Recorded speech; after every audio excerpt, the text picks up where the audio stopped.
most books are produced so that narcissistically self-interested fantasizers wanting to be published authors can get their dicks hard or their pussies wet and say that they are a published author. Most books are attention grabs that will game everything you have and exploit your feelings, your fantasies, your imagination, or your desire to accumulate knowledge so that you can feel like you're not a complete imbecile.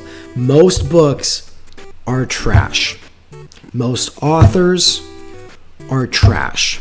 The libraries, although I love them as institutions, because of the industry that has arisen around people wanting to publish and publishing companies cultivating demographics the way that they do for profit, have made the situation so that most books are trash. But even with that said, reading unlocks a dimension of your mind that might as well be a literal entire other dimension that you cannot have unlocked by watching videos, by listening to podcasts, or by talking with other people. In the same way that talking with other people opens up a dimension of your life that reading books can't open up another dimension, right? So you gotta talk to other people, you gotta watch videos, and you gotta read. But reading anything will open up to, Harry Potter, as much as, people got issues with it. It's like, it's still gonna fucking open up corridors of your mind that wouldn't have been opened up otherwise. And hey, having some corridors opened up instead of none sure is good. But the real question is what frameworks and assumptions do they operate within? What are the background assumptions that operate behind the foreground of those books? And so critical media theory for me means getting a sort of critical distance from those bedrock assumptions and background assumptions that establish the common sense that can even make sense of, or make funny, or make entertaining, or make enjoyable, or whatever, a given piece of media, or make it seem knowledgeable for that matter. And then, philosophy and critical theory are the only two ways to do that. And that's the stuff that I teach. I've been a big fan of it now for 8 years. I studied it in college because I got into philosophy when I actually went to college to study forest management. I'm just giving you this quick little background because there's a lot of new people in the chat. And the thing is like, I don't feel like I'm super knowledgeable about these things. I don't feel like I've accumulated a lot of knowledge, even though I'm always studying something. But it's like, it's a lifelong journey. And all I'm saying about libraries, my case in point can be proven with the youth fiction sections, where it's like trash keeps getting added. They add more and more shelves of youth fiction, and youth fiction that is worse than Twilight is being put up every year. And why is that there? What is going on? What is happening? Well, it's because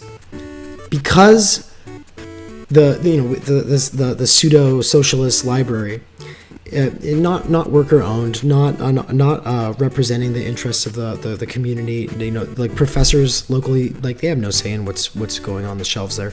These decisions are being made about what books are being displayed and what books are not being displayed by people who are mostly hardwired into believing that just reading is good and books are good, period.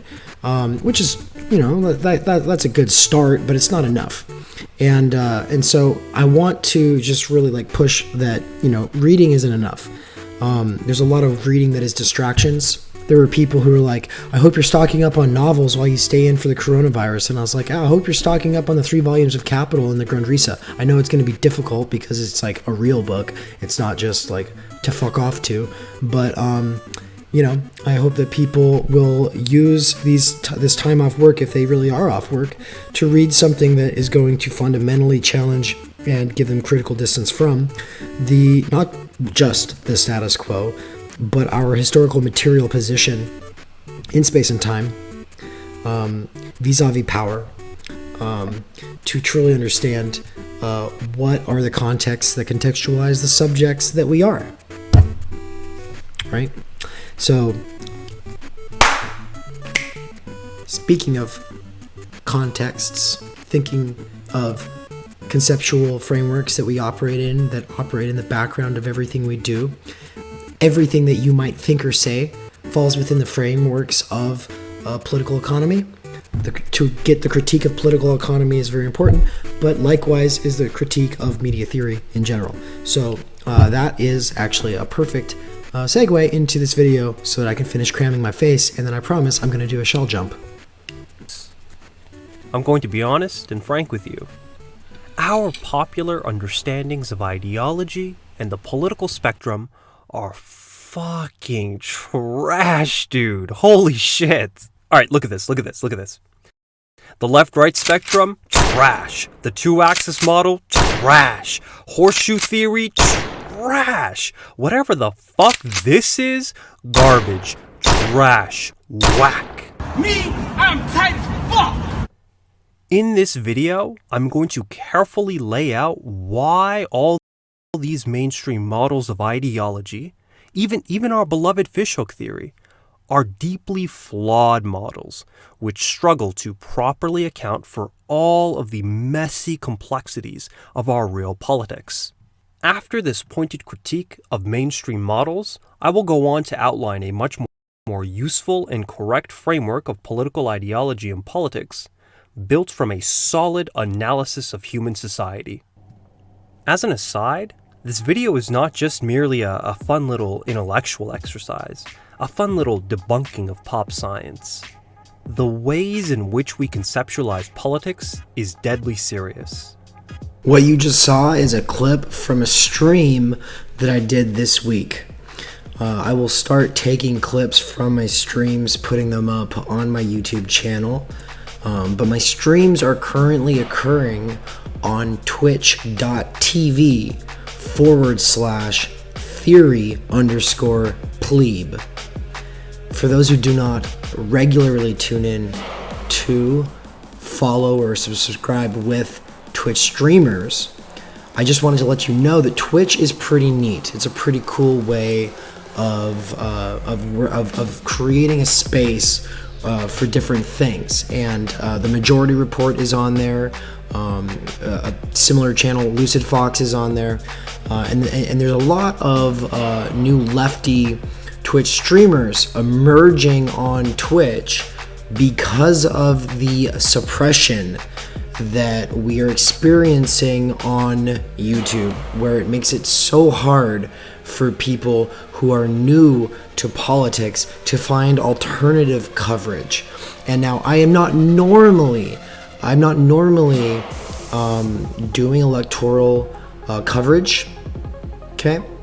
But I'm not so much a political science person as I am a political philosophy and critical theory person, and so that's kind of my approach to streaming. Is I might use contemporary events, but I'm going to, in the course of doing that, I'm going to talk about books. I'm going to talk about reading books, the importance of opening that dimension of your mind, and we're going to work through classics from the critique of political economy and critical theory into contemporary ways of extending those analyses and either overhauling or expanding or adapting those theories to our changing material conditions so that we can better understand the world that we live in, because that's ultimately the goal.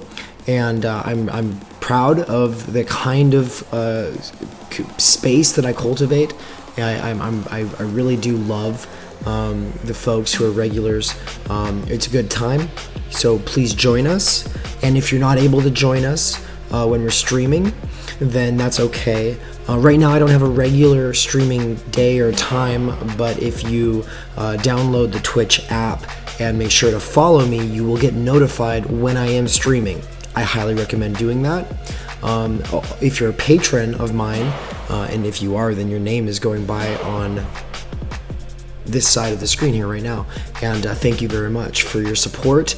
I am an entirely small donation funded creator, and it, you know, every little bit helps free up my time, energy, and attention to be able to focus on this work. You know, but you know, I have to work other kinds of odd jobs to be able to make ends meet right now, but this is ultimately what I feel called to do, and I feel most passionate about. And you know, it's one of those things that I think that I'm passionate about it, so that's why I do it. But I really appreciate the people who help make it possible. But if you're a patron, as I was saying, you will be able to see whenever I start streaming, because I do always let my patrons know, yo, I'm about to go, you know, I'm about to stream, hop in if you can. You know, and the thing about Twitch is my streams can go for 5 to 7 hours. So don't think you have to be there for the whole thing. Just be there for, you know, just drop in and say hi, see what's going on. You know, it's kind of like that. It's kind of like you know, like back in the day, like there was like a friend's house where people would go and hang out.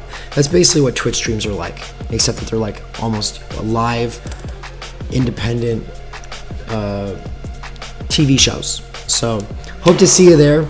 I hope if I don't see you there, that you will enjoy these clips when I mine them and put them up on the YouTube.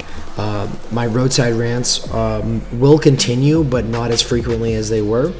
And there are video essays in the works, on the way. There's a book that I'm writing right now, on the way.